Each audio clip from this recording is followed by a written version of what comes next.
In the studio with us is Brad and Sonia, and we've got our insurance tip of the week.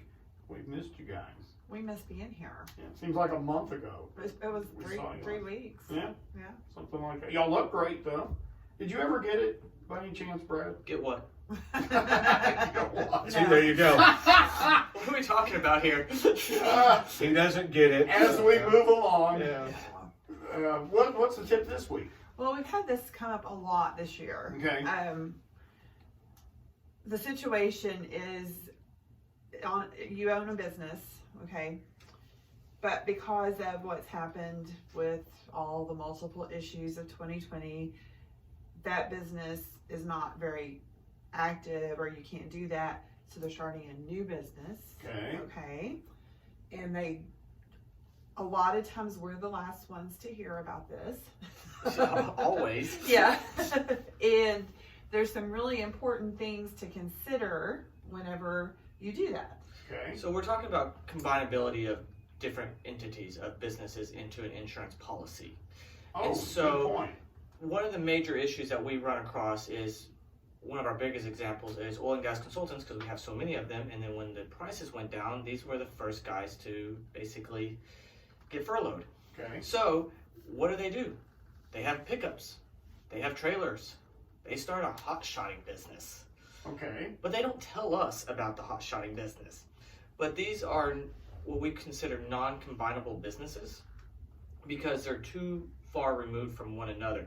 And when you have stuff like this, you have a company that will write a very specific type of insurance over here, and then on the other hand, you have another company that will write. But those two types of businesses will not combine together under one insurance policy. So it causes issues.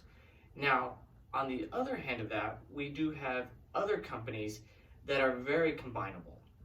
So what are two types of businesses that would sync well together under one policy? Well, we were a perfect example of that. Yeah. Because Positive Radio Network is owned by two entities, Right. and the two entities are kind of communication companies.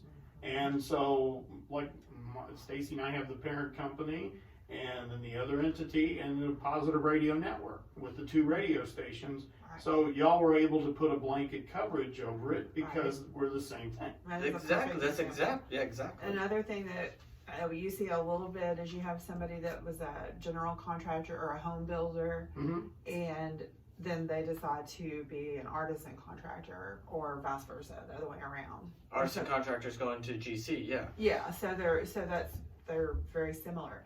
So another thing that's really important, and when you go to, this is insurance class, your first day where you start learning things, the most important thing on the policy are the named insureds. Okay. Very, very, very Yeah. important that, because that's who you're covering. You may charge them premium based on all this other information that, like their sales or their payroll or whatever it is, but you're covering the interest of the named insured. And I don't want to put everybody to sleep, but there's rules on, so say you have your two completely different businesses, two corporations or two LLCs, or one is an individual and one's a corporation. They have to, those named insureds, to put them on the same policy, have to be combinable, which means that they have to have 51% common ownership in the two. So that's important. And then another thing to consider is if I list both of my named insureds, or 10 of them, or however many I have on the same policy, then you're also sharing. I'm getting boring now, aren't I? No, you're- Okay. You're also sharing. We're just asleep, Yeah. but that's nothing new. You're I hear this stuff all the time, so I'm like, okay. So you're also sharing your limit of liability with all those named insureds. Okay. Where if you had separate policies, you would each have your own limit. There's good and bad of both, and what we usually recommend is combine them and buy a higher umbrella, because you can get an umbrella for more liability limits, a lot less expensive than having separate policies. Okay. Good to know. So it's just a little, I hate to use the word complicated. It's just something people don't think about. And like I said, if you have a business and you're thinking about creating a new business, talk to your agent so that they can guide you or start working out the parameters so that they'll be ready, instead of good morning, I need a certificate of insurance because I started a hot shot business last week. You know, Good morning. I hit someone and I forgot to tell you about this business I started. yeah. Thanks. So, yeah, and so just talk to your agent while you're planning, while you're making your plans, not to get permission from your agent or anything like that. Just get your information Right. so that you'll know what I'm looking at and how I'm going to be able to do the insurance. So, Y'all just basically, the bottom line is you just want to be in the loop. You want to know Sure. what's going on so you don't have any surprises. right, and we can Absolutely. help. We can more properly help them if we know what's going on ahead of time. Yeah. So, So it's not about the money so much, it's about making sure that the paperwork is in order. Good way of looking at it. Okay, how do we get a hold of you guys? Oh, you can come see us, which I like people coming to see us. We're on the second floor of the Sierra Bank building, or you can call us at 940-549-2525, online at brianins.com. All right, thank you, Sonia. Brad, have a great day. Brian Insurance, tip of the week. thank you.